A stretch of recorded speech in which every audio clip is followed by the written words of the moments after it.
안녕하세요. 뉴스와 사람들입니다. 조은석 특검에 대한 비판적 시각을 유지했던 김경호 변호사는 조은석 특검이 군사재판권에 대해선 손대지 않겠다고 하자 이것은 모든 범죄를 수사해야 하는 내란 특검법 위반이다. 따라서 직권남용으로 공수처에 고발합니다.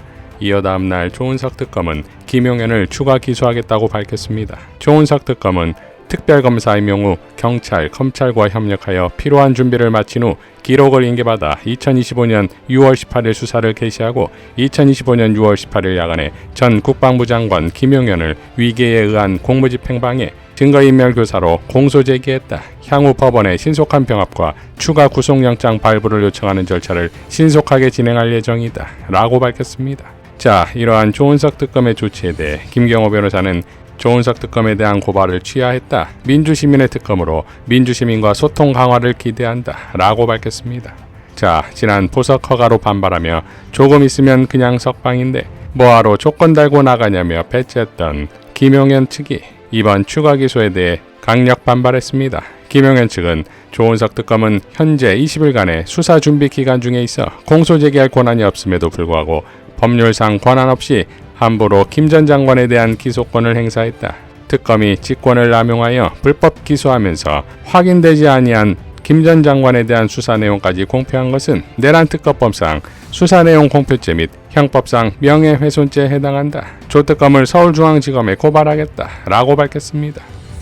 자, 이러니 특검 법안을 아예 읽어보지도 않은 듯합니다.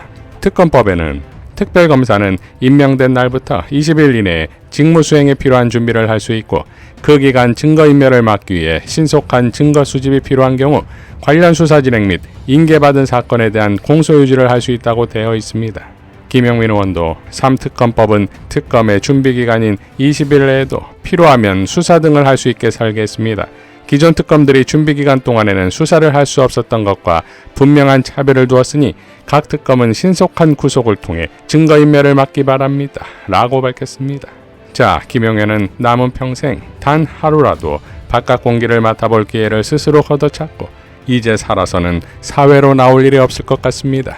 18일 저녁 박범계가 법사위원장으로 내정되었다는 한국경제 기사에 난리가 났었습니다. 이 난리는 다음날 9시쯤이 되어서야 김병기 원대가 내정은커녕 논의도 안 했다는 해명을 하고서야 끝이 났는데 모든 커뮤니티야 문자폭탄, SNS에 댓글로 난리가 난 것에 비해 김병기 원대의 반응 속도가 너무 느린 건 아닙니까?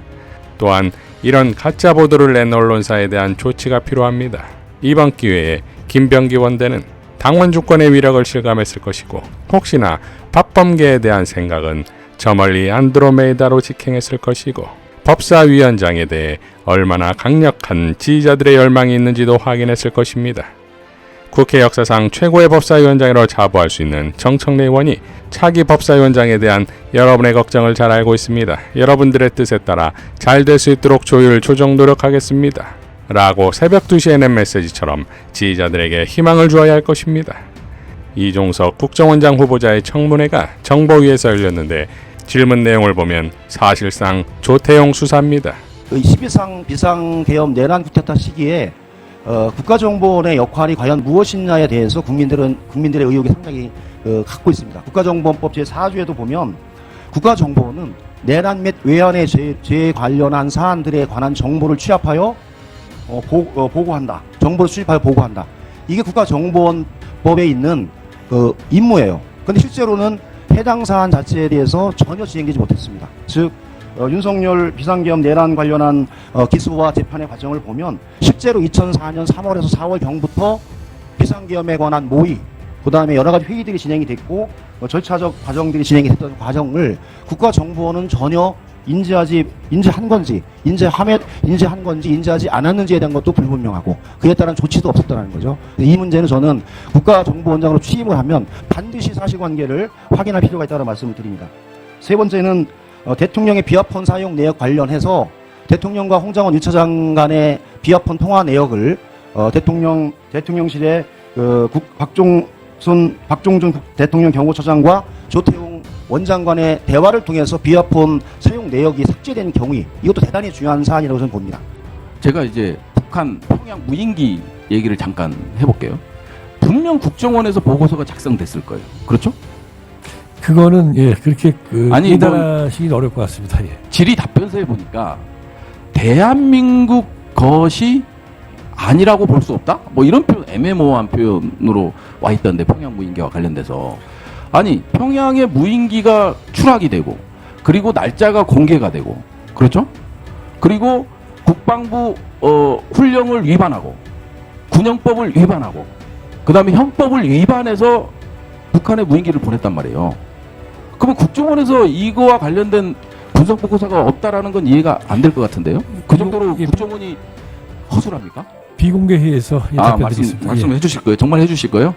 비공개 회의에서 네. 답변드리겠습니다. 예. 그러면 일단 비공개 회의에서 그 답변을 한번 들어보도록 하겠는데요. 정말 모든 법과 절차를 위반해서 북한의 공격을 유도하기 위해서 평양의 무인기를 침투시켰거든요. 그런 점에 대해서가 과연 국정원은 그때 당시 어떤 역할을 했는지 저는 정말 궁금해요. 국정원이 지난 12월, 그러니까 전임 조태용 원장이죠. 12월 3일 날 어떤 식으로든 내란에 관여가 되어 있다고 저는 판단하고 있습니다. 대북 관련 부서의 국장이 정보사령관하고 통화를 했었고요. 또 김태효가 주도하는 현안 대응팀에 국정원 직원이 2사람이 나가 있는데 거기에는 방첩사 정보사 요원도 나와 있습니다. 현안 대응팀이 무엇을 하는지 아무것도 모르는데 국정조사 특위에 나와서는 기획 업무를 한다라고 방첩사 요원이 말한 바도 있죠. 그럼에도 불구하고 조태용은 철저하게 직무를 유기했습니다. 원장님께서는 그 국가정보원법 제4조 직무에 대해서 숙지하고 계십니까? 예, 뭐 확실하진 않지만 어느 정도 알고 있습니다. 거기에 내란죄, 외환죄, 군형법상의 반란죄 이런 것은 국정원의 업무로 되어 있다는 사실을 알고 예, 계십니까? 알고 있습니다. 그리고 이것을 위해서 조직을 갖출 수 있다라고 하는 제6조 조직에 대한 조항도 알고 계시죠? 예. 네, 그렇습니다. 그럼에도 불구하고 아무것도 하지 않은 정도가 아니고 작년 12월, 1월, 2월 때 1, 2, 3, 4급 그 이후 5, 6급까지 전부 다 새로 인사조치를 했고 그 인사조치를 하면서 챙겨줄 사람 다 챙겨라 라고 했습니다. 그렇기 때문에 아까 박지원 전 원장님과 윤건영 위원님께서 말씀하신 그런 식의 인사조치는 보복성 인사조치는 없어야 될지 모르지만 오히려 이념의 과잉, 국정원의 정치화에 앞장섰고 내란 은폐용으로 저질러진 최근에 1, 2, 3급, 4급에 대한 인사에 대해서는 철저한 감사를 통해서 옥석가리가 있어야 된다. 이전에 김규현, 조태용 원장처럼 한 사람에 대해서 3번씩이나 교육 보내고 이런 짓은 있어서는 안 되지만 교육도 보낼 사람은 보내야 된다라고 저는 생각합니다. 원장님 어떻게 생각하십니까? 후보자님. 예, 존경하는 박동현 의원님 질의에 답변드리겠습니다. 하여튼 저희 그런 여러 가지 또 원에 계셨고 그렇기 때문에 아주 중요한 그런 지적을 해주셨고 그 말씀 잘 명심해서 여러 가지 필요한 조치들을 해 나가겠습니다.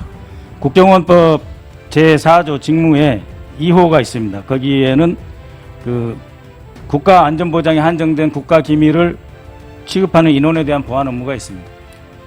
또 아까 말씀드렸듯이 제4조 직무 다항에는 내란죄, 외환죄, 반란죄에 대해서 감시하고 필요하면은 정보에 대한 보고서를 작성해서 대통령께 보고해야 되는 것이죠. 기본적으로 대전복 임무가 직무에 포함되어 있습니다. 그리고 이 대전복 업무를 수행함에 있어서 필요하면 조직을 갖출 수 있게 되어 있고 또 필요하면 대응조치라고 하는 수단도 갖고 있습니다. 국가정보원은 막강한 역할 수행, 임무를 수행할 수 있는 법적 보장이 되어 있습니다. 그럼에도 불구하고 김규현, 조태용 시절의 국가정보원은 외교부 북미국으로 전락했고 그 이외에 우리 국가안보를 수호할 수 있는 실질적인 일은 하지 않았으며 내란에 대해서는 오히려 직무유기를 했다. 최근에 감찰도 필요하면 하시겠다고 했는데 내란 관련해서 감찰 계획 있으십니까? 뭐 현재 구체적인 계획을 말씀드리기는 어렵지만 아무튼 살펴보려고 좀 나름대로 이거저거 지금 계획을 짜고 있습니다. 이상 뉴스와 사람들이었습니다. 시청해 주셔서 감사드립니다.